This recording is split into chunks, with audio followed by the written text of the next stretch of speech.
Assalamualaikum warahmatullahi wabarakatuh. Saya di sini akan mempresentasikan mengenai bab produksi. Langsung dari pengertiannya, produksi itu adalah suatu kegiatan yang dilakukan untuk menambah nilai guna suatu barang dan dapat pula diartikan sebagai upaya untuk mengubah input menjadi output. Produsen juga mereka yang melakukan produksi. Kegiatan produksi itu menjamin kelangsungan hidup masyarakat dan perusahaan. Oleh karena itu, harus dilakukan dalam keadaan apapun, baik oleh pemerintah maupun swasta. Namun, produksi tidak mungkin bisa berjalan bila tidak ada bahan yang memungkinkan untuk dilakukan proses produksi itu sendiri. Kegiatan produksi menjamin kelangsungan hidup masyarakat dan perusahaan. Oleh karena itu, harus dilakukan dalam kegiatan apapun, baik pemerintah maupun swasta.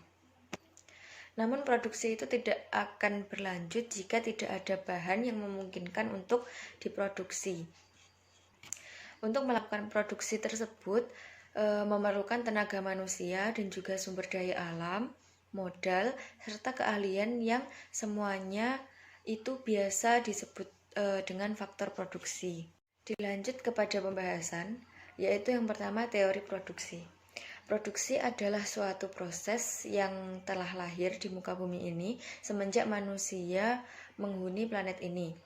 Produksi sangat mirip bagi kelangsungan hidup dan juga peradaban manusia di bumi.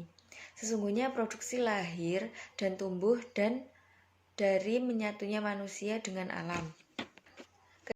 Kegiatan produksi tersebut yaitu merupakan mata rantai dari konsumsi dan distribusi.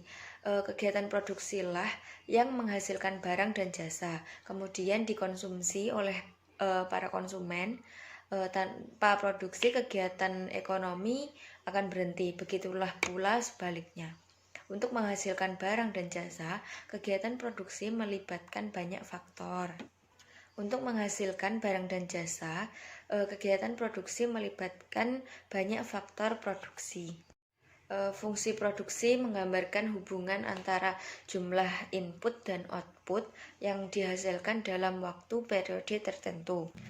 Dalam teori produksi tersebut, produksi itu menjelaskan tentang bagaimana perilaku produsen untuk memaksimalkan keuntungannya maupun mengoptimalkan efisiensi produksinya. Dan selanjutnya yaitu jangka waktu produksi.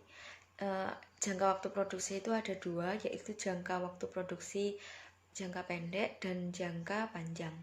Lalu yang jangka pendek itu yang pertama kombinasi input tetap dalam periode waktu tertentu. Yang kedua ada perbedaan input tetap, modal dan input variabel yaitu tenaga kerja.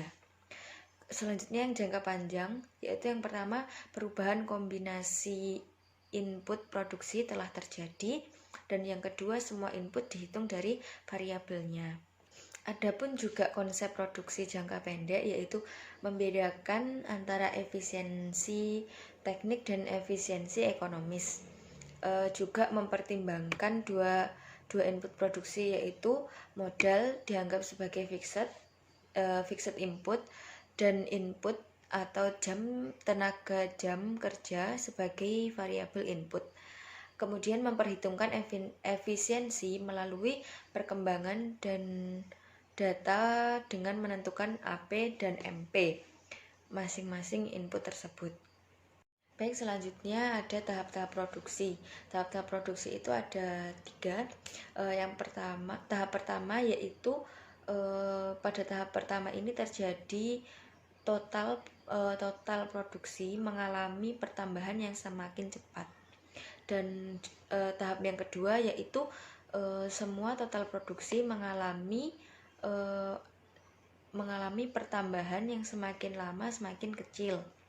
Lalu yang ketiga ini terjadi produksi total yang mengalami pertambahan semakin lama semakin menurun. Oke, selanjutnya macam-macam pola produksi, yaitu yang pertama ada flow process.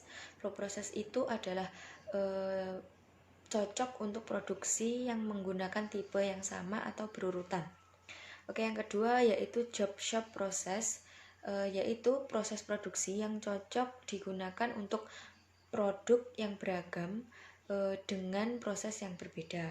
Kemudian cellular process yaitu gabungan antara flow process dan job shop process. Selanjutnya ada project process, yaitu pola produksi yang menyeluruh mulai dari perencanaannya, pengadaan input, hingga produksinya. Kemudian ada kapasitas, yaitu kemampuan maksimum yang bisa digunakan. Kemudian efisiensi, itu ukuran untuk mengetahui penggunaan sumber daya.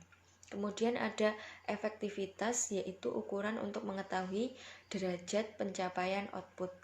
Oke, yang terakhir ada fleksibel untuk mengukur karakteristik perubahan dari proses. Yaitu selanjutnya ke data lapangan, yaitu nama produk donat bomboloni dalam kurun waktu satu tahap produksi bisa memproduksi 35 sampai 105 macam. Dan dalam satuan harganya yaitu Rp1.500.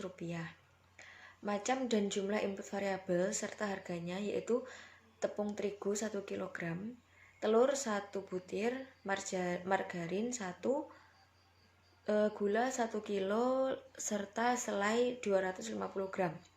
Jumlah ketentuan yang diperoleh setiap kali produksi 26.500 sampai 78.500. Data produksi yaitu produksi yang pertama, jumlah produksi 35 buah, harga per unit 1.500. Kemudian produksi kedua yaitu 70 buah, harga per unit 1.500. Kemudian produksi ketiga 35 buah, harga per unit 1.500. Produksi keempat 105 buah, harga per unitnya 1.500. Kemudian yang terakhir produksi kelima 70 buah, harga per unit 1.500. Untuk input tetapnya yaitu ada penggorengan jumlah 2 buah, harga per unit 35.000, umur ekonomisnya 6 bulan. Kemudian 2 dasotil jumlahnya 2, harga per unit 5.000, umur ekonomisnya 5 bulan.